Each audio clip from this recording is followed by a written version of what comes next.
And we are live for a match review. Arsenal 3, Man United 2. Where do I even start, man? Let's start from the lineup. Casemiro was suspended for this game. Diane, Wan-Bissaka at right back. Varane, Martinez at centre back. Luxor at left back. McTominay, Eriksen mid pivot. Bruno Fernandes as a 10. Anthony on the right wing. Rashford on the left wing. Vegas up front. Let me start now, man. Oh, this is a stress. This is painful, man. Okay, let's start the match review. We started really well, to be honest. We did start really well. I never thought we would start the way we started today. Before we scored that first goal, we were the better team. I think we were aggressive, we were on their faces, we were trying to win the ball back quickly, and that's why we got our reward. We got the early goal, and then it all fell off. Since that Rashford goal,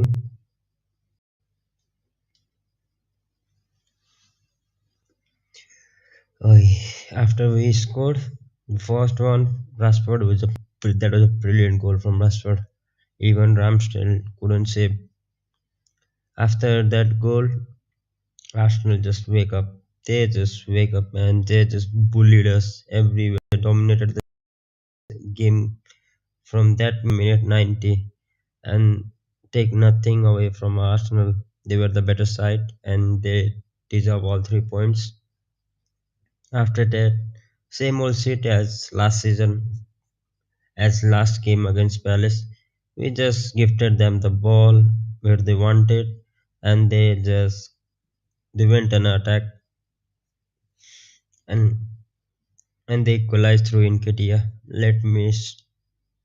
Let's talk about that goal, that Nketiah first one. What the fuck was Luxor and Wan-Bissaka doing there? What the fuck was De Gea doing there? Wan-Bissaka again, repetitive mistake. This is the same mistake he's been doing for the last 3 years. 1v1, he's good. I have no doubt about that. He's brilliant defender 1v1.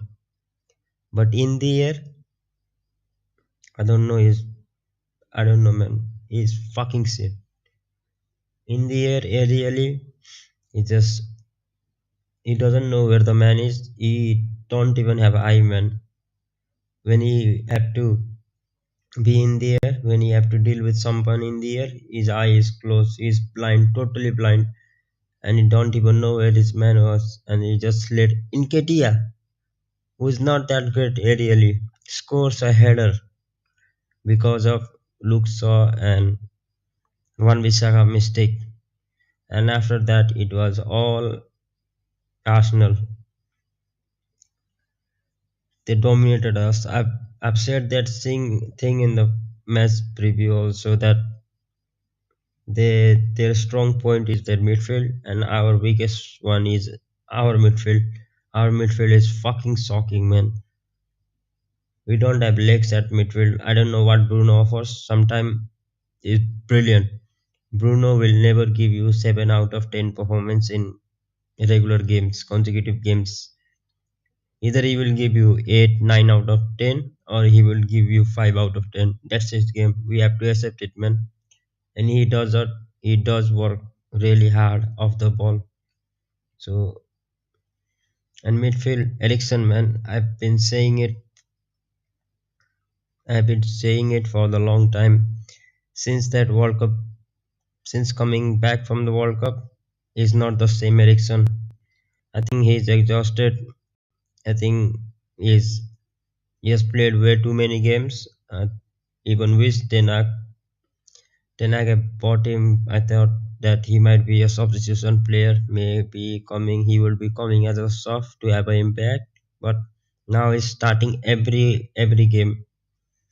Occasionally he gets rest, but he the player that deserve a rest is Ericsson. I think yes, is exhausted right now. He's not the same Ericsson as he was before World Cup. And again, he had a shocking game. And then man next to him was Scott McTominay. I don't know why I've seen in the social media and Twitter that people are blaming Scott McTominay and Fred. They abuse both of them every day. The biggest problem with our fan base is you have to know, man. Both Fred and McTominay are limited footballer. What you are expecting from them is not what they are going to give you. They are limited footballer. They will. They are just in the pitch to do their job. What they are good at. They are good at. They are good at nothing. And uh, they do work really hard off the ball, but with the ball, both Fred and McTominay offers nothing to us. And again, same happened again today. Really, I thought McTominay was help us in from the set pieces, but with the ball, he was sucking. Without ball, he was okay. He has an average performance. And bro, he's an average player. What are you expecting from someone like Scott McTominay and Eric and Fred? Man, they are a decent footballer. They are not a world class footballer. They are decent footballer, man. So don't expect any big thing from them. They are just a squad player. It's it's the fault is of Glazers. The Glazers family is the biggest culprit here.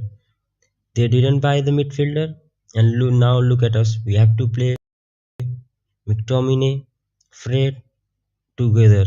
Maybe sometime one will play, sometime other will play, but we have to play them because we don't have midfielders, bro. We have to sign midfielders. If you don't want to see them, if you just want to have them coming off the bench, then we have to sign midfielders. But we have not got any midfielders. So why are you blaming fucking Scott McTominay? Don't blame him. Both McTominay and Fred, both of them are limited footballers. They know their job and they would do their job. They would do their job. That's it. So I'm not going to blame McTominay. Ericsson again after coming back from World Cup is not the same Ericsson that I know. I think he look exhausted right now. And who was that? Bruno. I've told you about Bruno. Either Bruno will give you 9 out of 10 performance or he would give you 5 out of 10 performance. So I'm not going to blame Bruno. That's not his fault, man. Donny van de Beek is injured, and we let go Matic, Mata, Lingard, Pogba. Yeah, we let go four fucking midfielders, and we have signed just Casemiro, Eriksen. That's it. Two midfielders to replace four midfielder. Tell me which other club runs the way United are run right now? No one, bro. You have to replace four midfielders with at least three midfielder and one player coming through the academy. But what we do? We just replace with two fucking midfielder. We are already short in midfield, bro. Forget about signing striker right now. Forget about signing striker this in the summer market. Go for a fucking midfielder and a goalkeeper. Daya is fucking shit, bro. I'm not even talked about Daya because that is my last. I would talk about Daya. I have a lot to say about Daya. That's why I'm not going to waste anything. Let's go to Bruno. I've told you about Bruno. Anthony, I thought he had a good game up to 60th minute. I thought after 60 minutes we did fuck all, man. After that, since we scored that first goal, we just we just sit back and we invited all the pressure and they just scored. They deserve it. They scored the goals. They created chances and they were clinical. Let me tell you this. They were fucking clinical. Whenever they got chance, they took their chance. And that's what a champion side do. That's it. And next to him was Anthony. What I thought he was okay. I don't know why people are again abusing him. Bro, we paid 100 million for Anthony. Anthony didn't ask for club to play 100 million, bro. It's their club fault who had to pay fucking 100 million for Anthony, 80 million for Maguire, 30 odd million for Lindelof, and fucking paying Daya 350k a week, almost 300k a week. That's not player's fault. That's fucking club fault, man. Why the fuck are you paying so much money for a player? We could have signed some right winger, maybe someone like Olise, a decent right winger, and a midfielder for that amount. But we overspent on Anthony. And why are you why people are bashing Anthony? I don't get it, man. I fucking don't get it. And the next to him was Rashford. I thought Rashford again after that goal he was poor. He was shocking after that goal. I still think he's playing through his injury. I think he has a knock after that City game when he was limping. I thought he's from then I thought he's playing through his injury. So I'm not blaming him. Again Vegas. I thought he's also a limited footballer. So he know his job and he did his job. Link play well, help us couple of time. So I'm not going to blame Vegas. Let's talk about the main culprit. Why we conceded 3 goals. One Bisaka, I've told you about him. We know what one Bisaka is. 1v1 good on the ball, sometimes good, sometimes sit. Since he has claimed his spot back, I thought he was good with the ball, but again today he panicked a little bit and he just gave the ball away. Maybe he was playing next to McTominay. Maybe that also may be the reason, but I don't know. He's not that great with the ball. We should have let him. We should at least have sold him to other team and might have replaced him with a better right back, but we instead have to keep him. That's again Glazer's fault. That's again the man who is running this club, Richard Arnold, John Motto. That's their fault. That's not manager fault. Manager, when the manager don't want a player, it's the board member there. It's up to them to sell a player and replace them with the player that manager wants. So it's not a manager fault. It's not a player fault. It's the fucking it's the one who are in charge of the club. That's their fault. So Daya again, I don't know this motherfucker. I don't understand. I've said it. I will say it again. I've said it in my match preview that Arsenal do score a lot of goals from outside the box. And again, Daya was not prepared because Daya and Loris, both of them are finished on the top level. They are a middle level club goalkeeper. We should not we cannot allow Daya here. We have to sell him. Let him go on a free. Let him walk on a free. Let him enjoy his life in Spain wherever he wants. Please don't offer him a new contract. I beg. Please, this guy is done. He's not good at commanding the box. He's always beaten in the near post. Sometimes he will make a 2 or 3 decent save. Again, he will concede up from long range. And he's fucking awful from when we are trying to play out of the back. Every time when he has the ball, either he was just giving the ball back to Arsenal by throwing it outside the pitch, or he was not making the right pass. He's fucking awful with the ball. So it's time for United to move on for De Gea, man. And Luxa, oh my god, Saka was all over him today. Saka was brilliant. He was all over Luxa for that first goal, for that second goal, and again he conceded from outside the box. You know Saka is a left footer, and why the fuck you are giving him the space where he wants? Why so allow Saka to shoot, Saka to go where he want? And again we concede. We were 2-0, 2-1 down, and again I don't know, man, how the fuck we scored from a set piece. And that too was Martinez who scored a brilliant header. That was a brilliant header. Defensively again, sometime we were good, and we does miss Casemiro, man. With Casemiro, we are a different unit. Without Casemiro, I thought again we struggle. We invited a lot of pressure, and the main thing is about when you are a midfield, whether you are midfield, the main position of midfield is a center defensive midfield. When a defensive midfield is doing your job, the main right now in the modern football, it's the game is based around central defensive midfield. When the defensive midfield try to push or try to be aggressive, try to win the ball or try to play out from the back, we know, just look at the way City play with Rodri. He is the main man, he is their main trigger. When he goes for a tackle, when he wait for other to come back, they will wait. All the team play just play the way. I don't even want to talk, man, about, oh my god, we need a Casemiro replacement, man. We need a backup.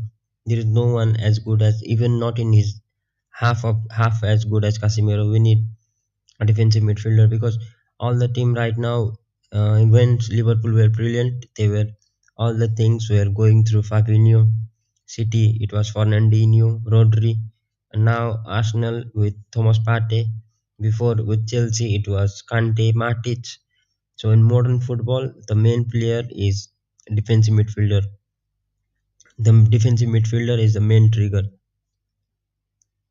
So we have to wait when Casemiro will be back or not. Let's see.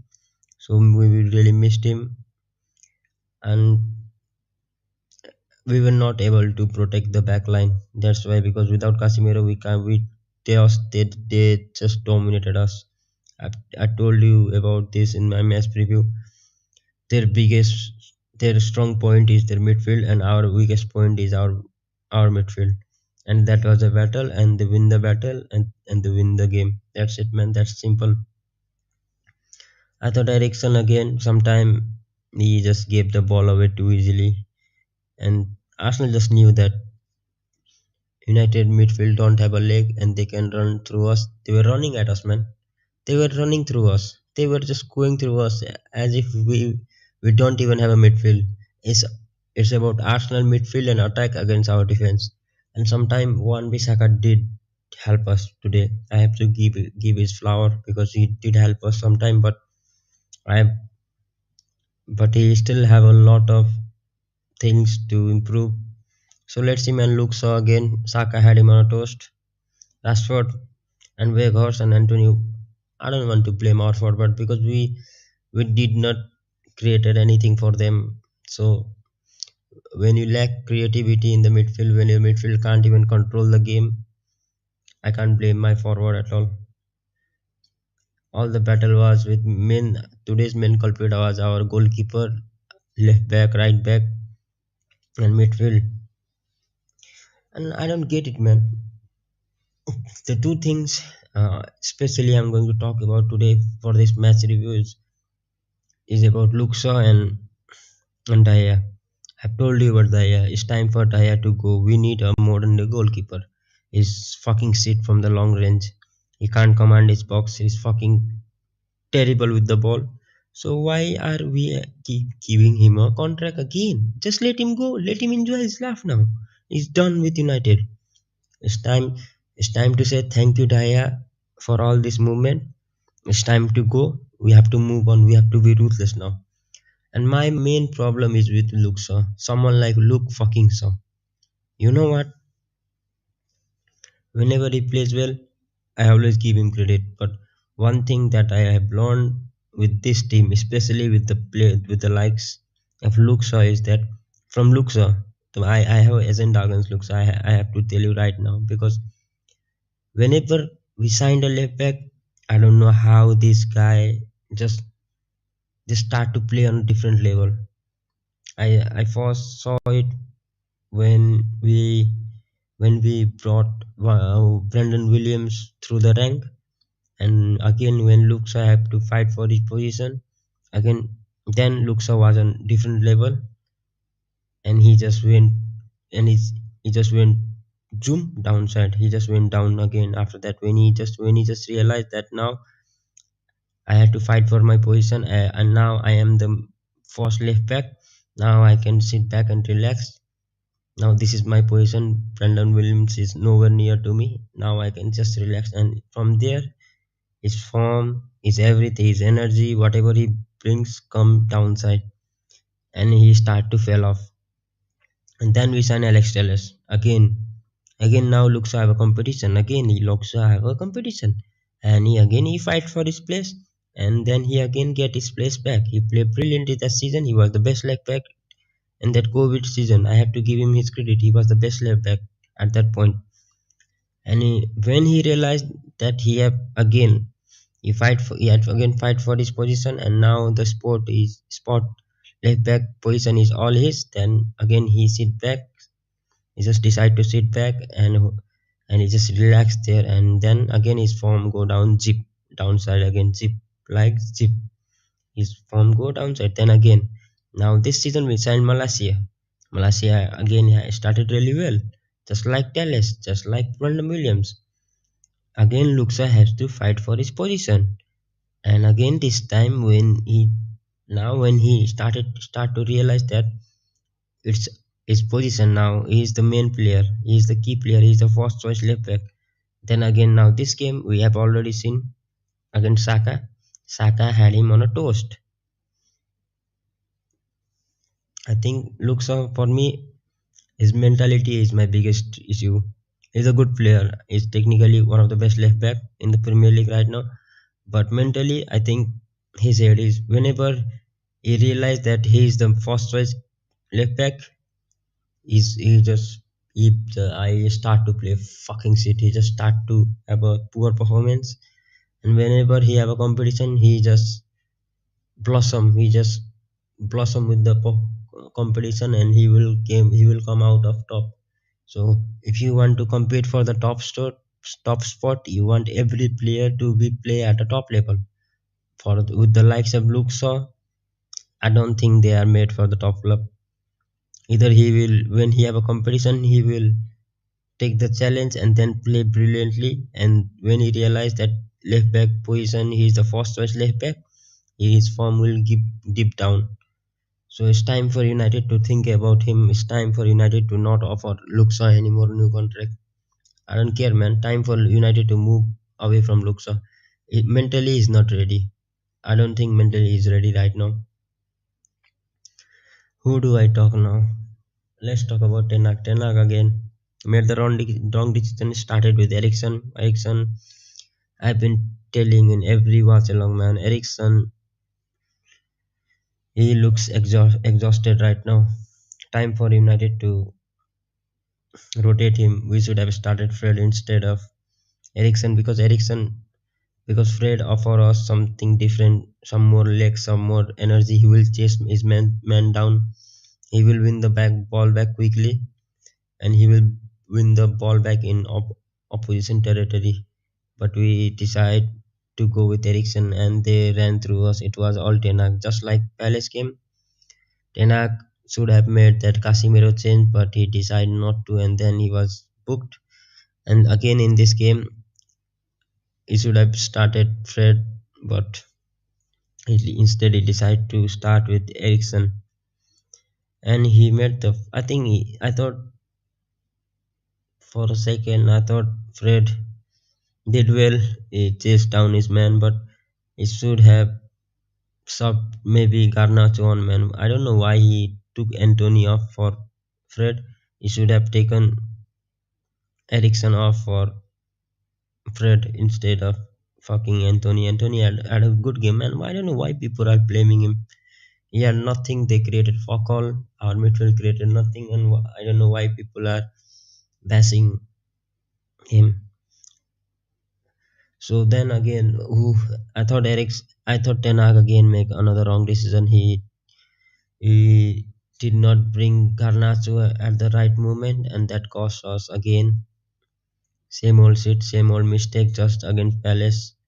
When when things were not looking great, that's when we should have changed. But we dropped massive 4 points from the. I think we have dropped 5 points from the last two games. I don't mind losing. Let me tell you, I don't mind losing. But what gets in my head is when we draw a game. That's I don't like that. When we draw against Chelsea, when we draw against Palace, that's where I lose my mind. I would rather prefer to win and lose rather than drawing any game of football.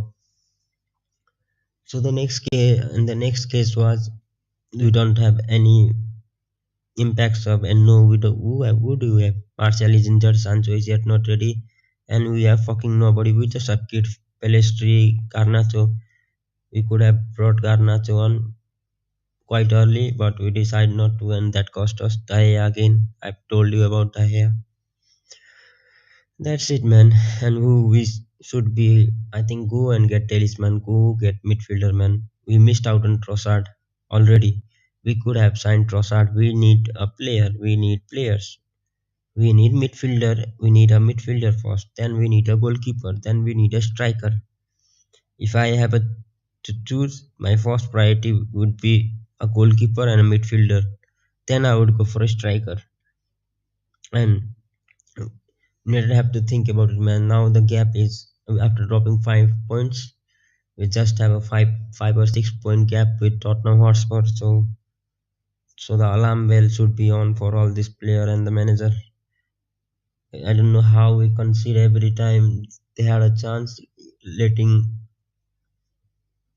letting Nketiah again for that third goal. Ericsson loses the ball on his own box, just outside the box. He just loses the ball. Ericsson again making mistake, and then they overload us on the left hand side, on their left hand side. That is a beautiful cross from Zinchenko, who finds, and then Nketiah just put his leg for that goal. He just had to tap in. It is a poor performance, man. Poor performance. Since after that first goal, I thought Arsenal had the full control of the game. They created so many clear-cut chances. We defended. We were defensively were not that great. I thought the midfield could not protect our backline. So that's it, man. We need players. If I am fucking Ten Hag, I would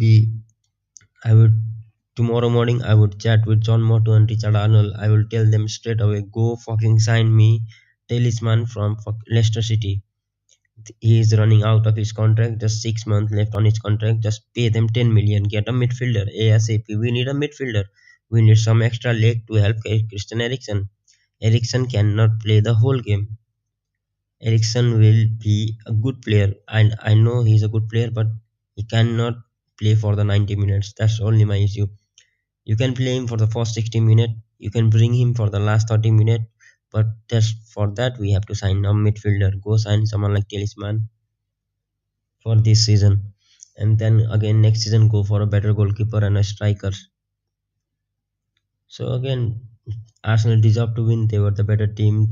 Absolutely they controlled the whole game. They were on a front foot. We just sat back.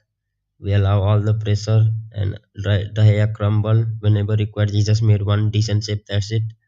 He crumbled from, and we lost the game by 3 goals to 2. Ten Hag might have learned the lesson. It's not nothing on Ten Hag, because this is his first season. Under Arteta's first 6 months, Arsenal were eighth. Second season under Arteta, they were again finished eighth. Third season under Arteta, they finished fifth. Now this season they are possibly they will win the league. So it took them 3 to 4 years to rebuild. Ten Hag right now is maybe 6 or 7th month in the job, and we were fucking shit last season. And the mentality, the fucking bottled up mentality, is still on our players' mind. When they choke, whenever they will choke, man. In a big movement, in a crunchy movement, they always choke because that's inside their head. We have a mentality issue right now with the players. We do have a lot of players who are bottle jobs, so we have to sell them and we have to replace them with the better players. Look at Arsenal; they've signed a winner, someone like Zinchenko, Gabriel Jesus, who have won league title under Pep Guardiola in City. They have won back-to-back title, and we let go Raheem Sterling join Chelsea. We could have got him for 40-50 million. But we said, nah, we are not interested to sign winners. We need bottlers in our team. We need bottle jobs who should have a CV of a relegation and have maybe have lost the league title by 2 points. That's what kind of player we do need, and that's what our real issue is. Our real issue is with the owners. Let's so that's why I'm not blaming Ten Hag. When Ten Hag is doing a great job, anyone who thought that he would finish, no one predicted United to make top four this season. And right now, here we are after losing 4-0 to Brentford, 6-3 to City, and 2-0 or 2-1 to Brighton at home. No one would even predict. No one would even predict United to make top four. But here we are right now. We are fighting for the top four spot. The player are improving a lot, and they will make a lot of mistake, and they will learn from that mistake. This is Ten first year in the Premier League, so he is new to this league, but we can still see the improvement. He already have won against City, Liverpool, Arsenal, Spurs. So I'm fully backing Ten Hag. But the mistake we have made today cost us. We have to sign some players if we want to finish top four, because I still think Liverpool, Spurs, and Chelsea still are in the top four race. So we can't take our foot from this race. We have to be alert every time. We have to go for a win, man. I don't want to do a player rating today because everyone were fucking shit. No one played. No one had a that good game today. So I'm not. Everyone were shit. So my player rating for all the player will be below 5, 4, 5, 6. That's it. I'm not going to do a player rating today. So that's it, man. That's it. I'm I'm with Ten Hag. Ten Hag need player. We have to back him. And the Glazers should go now. Glazers out. That's it. I'm out now. Peace.